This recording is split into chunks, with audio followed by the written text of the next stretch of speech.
اعوذ باللہ من الشیطان الرجیم بسم اللہ الرحمن الرحیم کما ارسلنا فیکم رسولا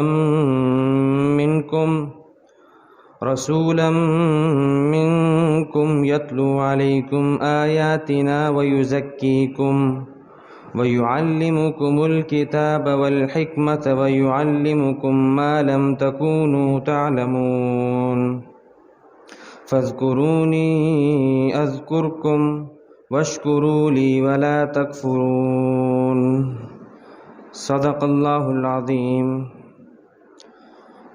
اور ہمارے تم پر یہ انعامات ایسا ہی انعام ہے جیسا کہ ہم نے تمہارے اندر تمہیں میں سے ایک عظیم الشان رسول بھیجے جو تمہارے اوپر ہماری آیتوں کی تلاوت کرتے ہیں اور تمہارا تزکیہ، تمہاری صفائی کرتے ہیں اور تمہیں کتاب اور حکمت کی باتیں سکھاتے ہیں اور تمہیں وہ کچھ سکھاتے ہیں جو تم نہیں جانتے تھے، لہٰذا تم مجھے یاد کرو، میں تمہیں یاد کروں گا، تم میرا شکر ادا کرو اور میری ناشکری مت کرو۔ سورۃ البقرہ کی آیت نمبر 151 اور 52 آپ کے سامنے تلاوت ہوئیں۔ دعا فرمائیے اللہ تعالیٰ آیات کا صحیح مفہوم عرض کرنے کی توفیق عطا فرمائے۔ جیسا کہ آپ کے سامنے پہلے بات آ چکی ہے، اگر آپ کو یاد ہو تو پہلے پارے کے آخر میں اللہ رب العزت نے ابراہیم علیہ السلام کا جب تذکرہ شروع کیا تھا تو ابراہیم علیہ السلام کے تذکرے میں یہ بات بیان فرمائی تھی کہ ابراہیم علیہ السلام نے جب خانہ کعبہ کی تعمیر کی تو اس وقت چند دعائیں مانگی تھیں۔ ان دعاؤں میں سے دو اہم دعائیں تھیں۔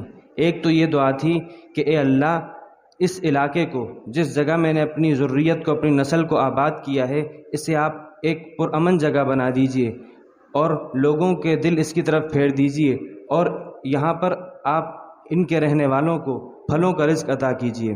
ایک دعا تو یہ تھی، اور ایک دعا یہ تھی کہ اللہ سے ابراہیم علیہ السلام نے یہ دعا مانگی تھی کہ اے اللہ، یہاں بسنے والی جو قوم ہے ان میں ایک ایسا عظیم الشان رسول بھی بھیجیے جو انہیں آپ کی آیتیں پڑھ پڑھ کر سنائے، انہیں کتاب سکھائے، انہیں سنت اور حکمت کی باتیں سکھائے اور ان کا تزکیہ کرے، ان کے دلوں پر محنت کرے۔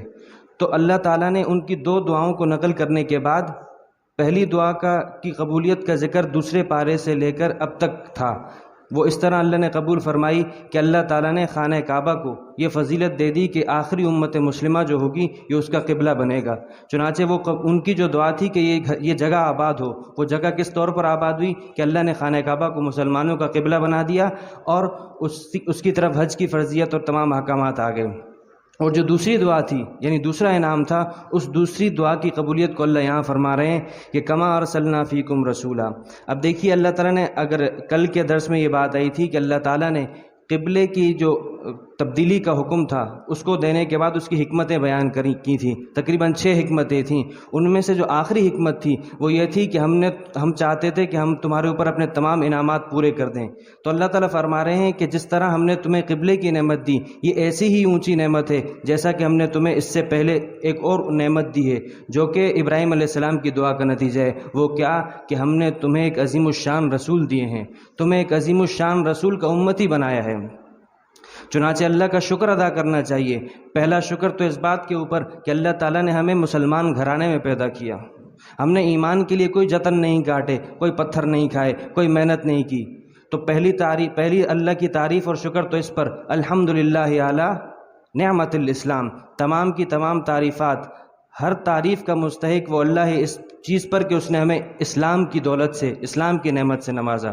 پھر دوسرا شکر اس بات کے اوپر کہ اللہ تعالیٰ نے ہمیں بغیر کسی محنت کے امت مسلمہ میں پیدا کیا، امت محمدیہ میں پیدا کیا، ورنہ اگر ہم بھی کسی پچھلی امت میں ہوتے تو ہم نے تو اس کے لیے کوئی محنت نہیں کی۔ یہ تو اللہ کا خاص ہم پر فضل ہے۔ اور امت محمدیہ وہ امت ہے کہ جس امت میں آنے کے لیے انبیاء نے بھی اپنی تمنائیں اور اپنی خواہشوں کا اظہار کیا تھا، لیکن اللہ تعالیٰ نے ہمیں یہ ملت عطا فرمائی، تو اس پر بھی شکر ادا کرنا چاہیے۔ الحمدللہ علی ملت رسول اللہ، تمام تعریفات اللہ کے لیے کہ اس نے ہمیں رسول اللہ صلی اللہ تعالیٰ علیہ وآلہ وسلم کی ملت میں، ان کی امت میں ہمیں اٹھایا، ان میں ہمیں پیدا کیا۔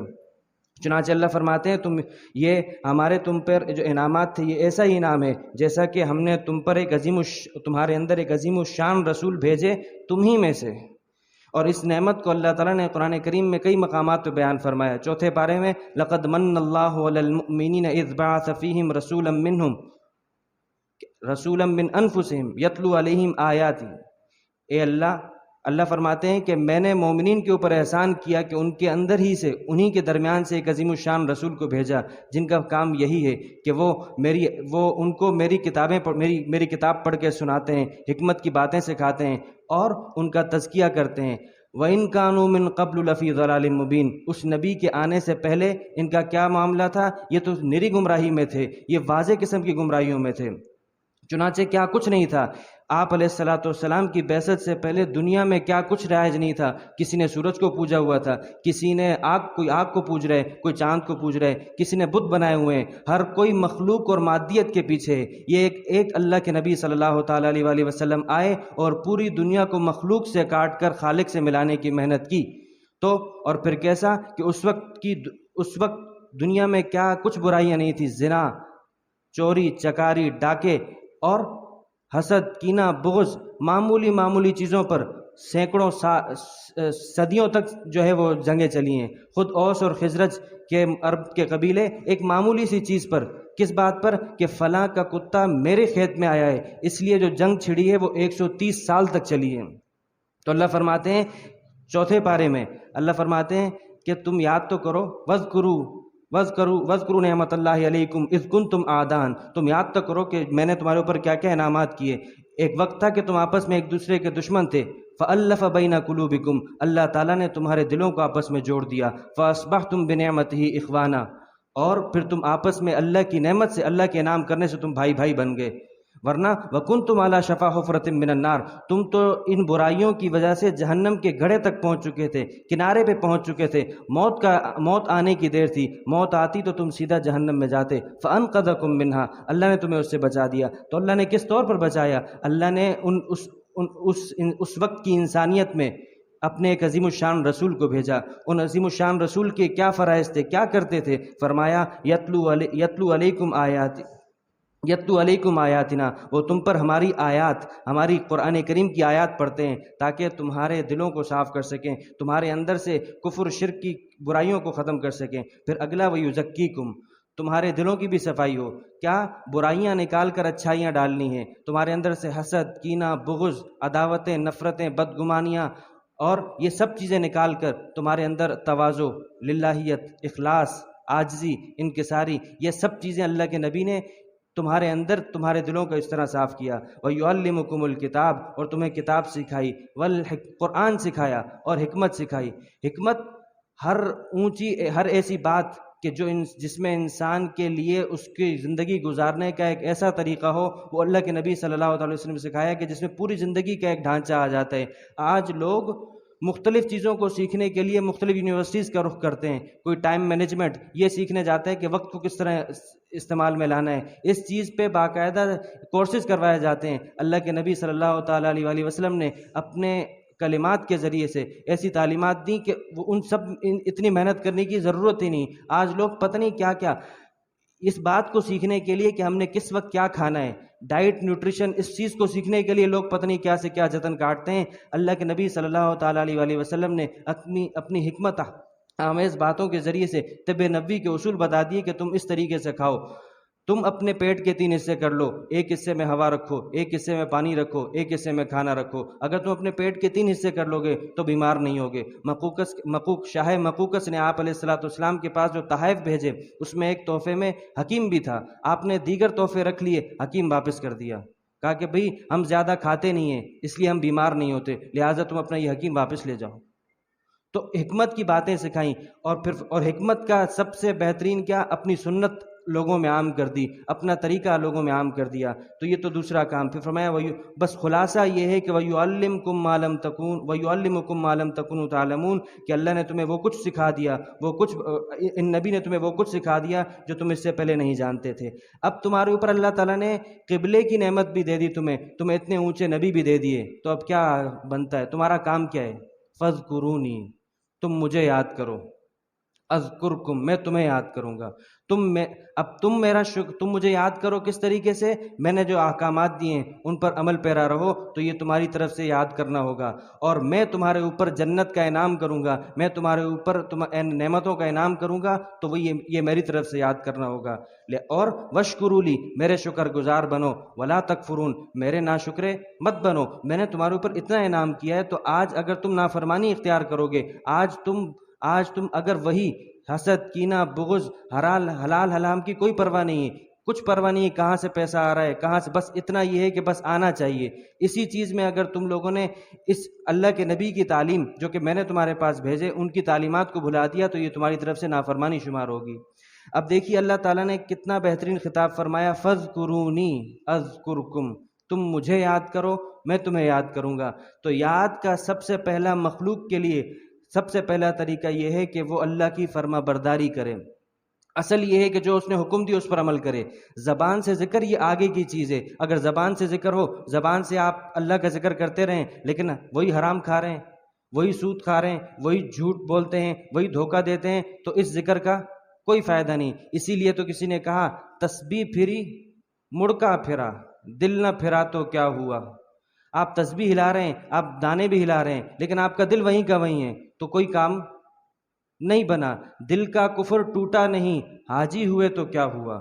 آپ جیسے گئے تھے حج پر ویسے ہی واپس آئے، وہی نمازوں میں چوری، وہی جھوٹ، وہی سود خوری، وہی ذخیرہ اندوزی، وہی لوگوں کو دھوکہ دینا، تکلیف دینا، ان سب چیزوں کے ساتھ گئے تھے، ویسے ہی واپس آئے، تو آپ کے دل کا کفر تو ٹوٹا نہیں، تو آپ صرف حاجی کا ٹائٹل لے کر آئے ہو، باقی اس کے علاوہ کچھ نہیں ہوا۔ تو فرمایا کہ سب سے پہلی چیز ہے کہ تم کیا کرو، اللہ کی فرمانبرداری کرو۔ اب ایک آدمی باپ بیٹے سے کہے بیٹا پانی پلا دو، بیٹا باپ کو سناتے رہے ابا آپ کے یہ احسانات ہیں، ابا آپ نے یہ کیا، آپ نے یہ کیا، آپ نے یہ کیا۔ جو پانی پلانے کا کام باپ بول رہا ہے وہ بیٹا نہیں کرتا، اور کہتا ہے میں تو باپ کا بڑا شکر گزار ہوں۔ یہ شکر گزاری نہیں ہے، اصل شکر گزاری یہ ہے کہ اس کا جو حکم ہے اس پر عمل کیا جائے۔ پھر اس کے بعد جب فرمانبرداری آ گئی تو اس کے بعد درجہ آتا ہے کہ آپ اللہ کو یاد کرو، واقعتاً یاد کرو۔ اور ذکر ایک ایسی چیز ہے اللہ تعالیٰ فرماتے ہیں، جیسے یہاں فرمایا فَاذْكُرُونِي أَذْكُرْكُمْ، حدیث میں آتا ہے اللہ کے نبی صلی اللہ تعالیٰ علیہ وآلہ وسلم نے فرمایا کہ یقول اللہ تعالیٰ، اللہ فرماتے ہیں حدیث قدسی کہ انا عند عبدی ظنی بی، میرا بندہ جیسا مجھ سے گمان رکھتا ہے میں ویسا اس کے ساتھ چلتا ہوں۔ اگر وہ مجھ سے اچھا چلے گا تو میں بھی اس سے اچھا چلوں گا۔ پھر فرمایا کہ اذا ذکرنی فی نفسی، جب وہ تنہائی میں مجھے یاد کرتا ہے، ذکرتہ فی نفسی، تو میں بھی اسے تنہائی میں یاد کرتا ہوں۔ اذا ذکرنی فی ملئ، اگر وہ ایک مجمع میں مجھے یاد کرتا ہے، ذکرتہ فی ملئ خیر منہ، تو میں اسے ایسے مجمع میں یاد کرتا ہوں جو مجمع اس کے مجمع سے بہتر ہے۔ یعنی فرشتوں کے مجمع میں اللہ تعالیٰ اس بندے کا ذکر کرتے ہیں کہ دیکھو اس بندے نے فلاں جگہ بیٹھ کر میرا ذکر کیا ہے، آج میں اس کا ذکر اس بڑے مجمع میں تمہارے سامنے فرشتوں میں تمہارے سامنے کرتا ہوں۔ پھر فرمایا اذا تقرب الی عبدی بشبر، اذا تقرب الی بشبر، اگر وہ ایک بالشت کے قریب میرے طرف آگے بڑھے گا، تقربت الیہ ذراعا، تو میں ایک ہاتھ اس کی طرف آگے بڑھتا ہوں۔ اتنا اللہ کی طرف سے انعام ہے۔ اذا تقرب الی ذراعا، اگر وہ ایک ہاتھ میری طرف بڑھتا ہے، تقربت الیہ باعا، تو میں دونوں ہاتھ پھیلا کے اس کی طرف بڑھتا ہوں۔ اذا اتانی یمشی، وہ میرے پاس چل کر آتا ہے، اتیتہ ہرولۃ، تو میں تو دوڑ کے اس کے پاس جاتا ہوں۔ تو اللہ تعالیٰ تو راضی ہونے کے لیے، جیسے میں نے آپ کے سامنے سے پہلے بھی عرض کیا تھا کہ یہ دنیا اس بات کے لیے کہ ہم اللہ کو راضی کر لیں۔ بہلول رحمۃ اللہ علیہ بازار میں کھڑے ہیں، کبھی بازار والوں کو دیکھتے ہیں، کبھی آسمان کی طرف دیکھتے ہیں۔ کسی نے پوچھا بھئی کیا معاملہ ہے، کیوں بازار میں دیکھ رہے ہو، لوگوں کو دیکھتے ہو، آسمان کو دیکھتے ہو؟ کہا اس لیے دیکھ رہا ہوں کہ میں بندے اور اللہ کی صلح کروانا چاہتا ہوں، میں چاہتا ہوں بندے اللہ سے صلح کر کے اللہ کے مطابق زندگی گزار لیں۔ تو کہا کیا ہوا؟ کہا بس اللہ تو راضی ہے، بندے راضی نہیں ہیں، بندے اپنے کاموں میں مشغول ہیں، کوئی پرواہ نہیں ہے۔ کچھ عرصے کے بعد اسی بندے نے بہلول رحمۃ اللہ علیہ کو دیکھا، قبرستان کے کنارے کھڑے ہیں، کبھی آسمان کو دیکھتے ہیں، کبھی قبر والوں کو دیکھتے ہیں۔ تو کبھی کیا ہوا، آج کیا کر رہے ہو؟ کہا آج بھی میں بندوں اور اللہ کی صلح کروا رہا ہوں۔ تو کہا کیا ہوا؟ کہا بس بندے تو راضی ہیں، اللہ راضی نہیں ہے۔ کیوں؟ کیونکہ دنیا دارالعمل تھی، جہاں کرنا تھا، جہاں اللہ کو راضی کرنا تھا وہاں کیا نہیں۔ اب تو جو کچھ بن دیکھے اللہ کو ماننا تھا، جنت کو دیکھے بغیر جنت کی تیاری کرنی تھی، جہنم کو دیکھے بغیر جہنم سے بچنا تھا، یہ سب چیزیں بن دیکھے کرنی تھی۔ آج جب دیکھ لیا تو راضی ہوا تو کیا ہوا؟ کوئی فائدہ نہیں ہے۔ یہی وجہ ہے کہ جہنمی جب جہنم میں پہنچے گا، یہ قیامت کا منظر ہوگا، لوگ کہیں گے یا اللہ فرجعنا نعمل صالحا، یا اللہ آپ ہمیں واپس بھیج دیجئے، ہم نیک اعمال کریں گے۔ اللہ فرمائیں گے نہیں، ہم نے تمہیں بھیج دیا پھر بھی تم یہی کرو گے، بس اب جو ہو چکا، اب اسی کے مطابق فیصلہ ہوگا۔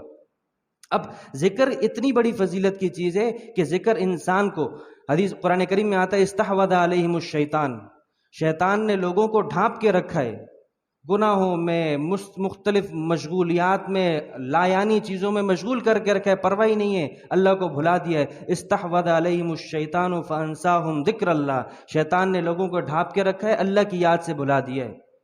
تو ایسے لوگ اولئک حزب الشیطان، یہ شیطان کی جماعت ہے۔ الا ان حزب الشیطان هم الخاسرون، یہ شیطان کی جو پارٹی ہے یہ نقصان اٹھائے گی۔ ان کے مقابلے میں جو اللہ کی پارٹی ہے وہی ان کی شان کیا ہے کہ وہ ذکر کرنے والے ہیں۔ اللہ تعالیٰ نے سورہ احزاب کے اندر ذکر کی جو فضیلت دی، چلیں اس کی طرف تو بعد میں، پہلے تو اس بات کو سمجھیے کہ استحوذ علیہم الشیطان، اللہ نے فرمایا کہ شیطان نے ڈھانپ کے رکھا ہے۔ حدیث میں آتا ہے، آپ علیہ الصلوۃ والسلام نے فرمایا کہ جب انسان یعقد الشیطان علی قفا رأس احدکم ثلاث عقد، جب تم میں سے کوئی شخص سوتا ہے تو شیطان اس کے گدی کے اوپر 3 گرہ باندھ دیتا ہے۔ پہلی گرہ جب باندھتا ہے تو کہتا ہے، یعنی یہ اس وقت جب فجر کا وقت آنے والا ہے، تو پہلی گرہ باندھ کے کہتا ہے علیک لیل طویل، ارے لمبی رات ہے سو جا، فرقد، ابھی بہت ٹائم پڑا ہے سو جا۔ دوسری گرہ باندھتا ہے، پھر بھی یہی کہتا ہے علیک لیل طویل فرقد، لمبی رات ہے سو جا۔ پھر تیسری گرہ باندھتا ہے اور کہتا ہے علیک لیل طویل فرقد۔ آپ علیہ الصلوۃ والسلام نے فرمایا فإن استيقظ، جب وہ اٹھتا ہے، اگر وہ اس کی آنکھ کھلی، اس نے آنکھ کھلنے کے ساتھ پہلا کام یہ کر لیا فذکر اللہ کو یاد کر لیا۔ اب اللہ کو یاد کیا کیا؟ کسی بھی طریقے سے لا الہ الا اللہ پڑھ لیا، اللہ اکبر پڑھ لیا، الحمدللہ پڑھ لیا، یا سو کر اٹھنے کی دعا پڑھ لی، الحمدللہ الذی احیانا بعد ما اماتنا والیہ النشور، یہ دعا پڑھ لی، تو اللہ کے نبی فرماتے ہیں ایک گرہ جو شیطان نے باندھی تھی وہ کھل جائے گی۔ فإن توضأ، جب وضو کرے گا، ان حلت عقدۃ، دوسری گرہ بھی کھل جائے گی۔ فإن صلی، جب نماز پڑھے گا تو تیسری گرہ بھی کھل جائے گی۔ تینوں گرہ کھل کے کیا ہوگا؟ فأصبح نشیطا طیب النفس، اس کا پورا دن ایک پاکیزہ دن گزرے گا، بڑا چست دن گزرے گا۔ وإلا، اگر اس نے یہ 3 کام نہیں کیے تو بڑا ہی منحوس سستی والا دن گزرے گا۔ وإلا اصبح خبیث النفس کسلان، بڑا ہی خبیث دن گزرے گا اس کا، بڑی اس کے اوپر دل میں سستی ہوگی۔ چنانچہ لوگ مشاہدہ کر لیں، کیا ہے لوگوں نے، کہ جس دن آپ نے فجر کی نماز پڑھ لی آپ کے اندر ایک چستی ہوگی، نہیں پڑھی تو یہ ذکر کی فضیلت ہے۔ ذکر کیا تو شیطان کے جو آپ کے اوپر اس نے گرہیں باندھی ہیں، نحوست کی گرہیں باندھی ہیں، وہ ساری کھل جاتی ہیں۔ تو اللہ تعالیٰ نے ذکر کے اندر یہ فضیلت رکھی ہے۔ اللہ فرمانے تم مجھے یاد کرو میں تمہیں یاد کروں گا۔ اللہ تعالیٰ نے قرآن کریم میں کسی چیز کے بارے میں یہ حکم نہیں دیا کہ بہت زیادہ کرو، صرف ایک ذکر ہے جس کے بارے میں فرمایا یا ایھا الذین آمنوا اذکروا اللہ ذکرا کثیرا وسبحوہ بکرۃ واصیلا، اے ایمان والو اللہ کو خوب یاد کرو اور صبح اور شام یاد کرو۔ اللہ تعالیٰ نے سورہ احزاب کے اندر ایمان والوں کی، مومنین کی شان بیان کی، ان کی 10 صفات گنوائیں، ان المؤمنین والمؤمنات والمسلمین والمسلمات والقانتین والقانتات والصادقین والصادقات، 10 صفات گنوائیں، ان میں سے 9 صفات میں کہا روزے رکھتے ہیں، نماز پڑھتے ہیں اور صبر کرتے ہیں، لیکن جب 10ویں صفت کی بات آئی ذکر کی تو کہا والذاکرین اللہ کثیرا والذاکرات، اللہ کو خوب یاد کرتے ہیں، اتنا یاد کرتے ہیں۔ اور اللہ کو یاد کرنا کیا ہے؟ اللہ کو یاد کرنا اس کی فرما برداری، اصل فرما برداری، اس کے بعد اٹھتے بیٹھتے اللہ کو اس بات کا دھیان ہو کہ ہم اس دنیا میں کسی ایک کو راضی کرنے کے لیے آئیں، مخلوق راضی نہیں ہو سکتی، قسم خدا پاک کی مخلوق راضی نہیں ہو سکتی، ممکن ہی نہیں ہے کہ آپ کسی ایک فرد کو پوری زندگی راضی کر سکو، باقی افراد تو آپ کے گھر والے تو دوسری جگہ، کوئی ایک فرد بھی ایک وقت راضی ہوگا، دوسرے وقت میں اس کی مزاج کے خلاف بات ہوئی فوراً ناراض ہو جائے گا۔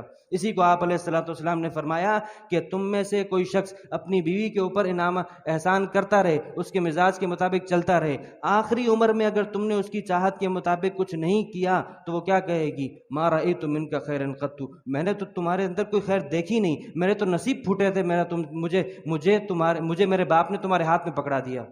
تو اللہ انسان مخلوق کو راضی نہیں کر سکتا، مخلوق کے لیے ایک چیز کر سکتا ہے، مخلوق کے حقوق ادا کرے، والدین اولاد کے حقوق ادا کریں، اولاد والدین کے حقوق ادا کرے، شوہر بیوی کے حقوق ادا کرے، بیوی شوہر کے حقوق ادا کرے، ان حقوق کی ادائیگی میں اللہ راضی ہوگا۔ اب دیکھیے جب حقوق جمع ہوں گے، ایک طرف ایک بھائی ہے، دوسری طرف دوسرا بھائی ہے، آپ اللہ کو دیکھتے ہوئے دونوں کا حق ادا کریں، چاہے پھر ان میں سے ایک راضی ہوتا ہے دوسرا ناراض ہوتا ہے، ہونے دو، اللہ راضی ہو رہا ہے، بس اللہ کو راضی کر لو۔ اگر یہ چیز انسان اس کو اپنا مزاج بنا لے تو زندگی میں سکون ہے۔ اگر اس بات کی فکر کی کہ میں ہر ایک کو راضی کروں، ہر ایک مجھ سے راضی ہو جائے، نہ یہ ممکن ہے اور نہ اس کی وجہ سے آپ کی زندگی میں کبھی سکون آ سکے گا۔ تو فرمایا فَاذْكُرُونِی اذکرکم، تم مجھے یاد کرو میں تمہیں یاد کروں گا، تم مجھے توبہ کر کے یاد کرو میں تمہارے گناہ معاف کر کے تمہیں یاد کروں گا، تم مجھ سے تم مجھ سے توبہ کرو میں تمہیں معاف کروں گا، تم مجھ سے سوالات کرو میں تمہیں عطا کروں گا، تم مجھ سے مناجات کرو، مجھ سے باتیں کرو، میں تمہیں ان چیزوں کا جواب دوں گا۔ فَاذْكُرُونِی اذکرکم، بس اب ایک بزرگ گزرے ہیں ابو عثمان نہدی رحمۃ اللہ علیہ، وہ کہتے ہیں مجھے پتہ چل جاتا ہے جب اللہ مجھے یاد کرتا ہے۔ لوگوں نے کہا کہ آپ کیسی بات کر رہے ہیں، آپ کو کیسے پتہ چلتا ہے آپ کو اللہ یاد کرتے ہیں؟ کہا اس لیے کیونکہ اللہ کبھی جھوٹ نہیں بولتے۔ اللہ نے کہا کہ جب بندہ مجھے یاد کرے گا تو میں اسے یاد کرتا ہوں، جب میں یاد کر رہا ہوں تو اس کا مطلب یہ ہے کہ اللہ مجھے یاد کر رہا ہے۔ اللہ تعالیٰ ہمیں اس چیز کی، واللہ العظیم بہت بڑی چیز ہے، فَاذْكُرُونِی اذْکُرکم، تم مجھے یاد کرو میں تمہیں یاد کروں گا، وَاشْکُرُوا لی، میرا شکر کرو، میرے شکر گزار بندے بنو۔ اللہ تعالیٰ قرآن کریم میں سورۃ النساء میں فرماتے ہیں ما یفعل اللہ بعذابکم ان شکرتم وآمنتم، اللہ تمہیں عذاب دے کر کیا کرے گا اگر تم شکر گزار رہے، تم ایمان والے رہے، تم نے شکر ادا کرتے رہے تو اللہ کو کیا پڑی ہے تمہیں عذاب دے گا۔ ان اللہ وکان اللہ شاکر علیما، اللہ تعالیٰ تو قدردان ہے، تم نیکی کرو، تم ایک ذرہ برابر بھی، مثقال ذرۃ خیرا یرا، ایک ذرہ برابر بھی، چونٹی کے برابر بھی نیکی کرو گے، یرہ تو تم اسے دیکھ لو گے، اگر تم نے شر کیا تو تم اس شر کو بھی دیکھ لو گے۔ اللہ قدردان ہے، انسان کی طرح ناقدرہ نہیں ہے۔ تم قدردانی اختیار کرو، تم اللہ کا شکر ادا کرو، میں تمہاری قدردانی کروں گا، تم شکر کرتے رہو گے، تمہاری نعمتوں میں اضافہ ہوتا رہے گا۔ دعا فرمائیے اللہ تعالی ہمیں ذکر و شکر کی اس نعمت سے نواز دے جو کہ در حقیقت زندگی گزارنے کا سب سے بنیادی اور سب سے اہم اصول ہے۔ وآخر دعوانا ان الحمد للہ رب العالمین۔ اللہم لک الحمد کلو ولک الشکر کلو وإلیک یرجع الامر کلو، اللہم لا احصی ثناء علیک انت کما اثنیت علی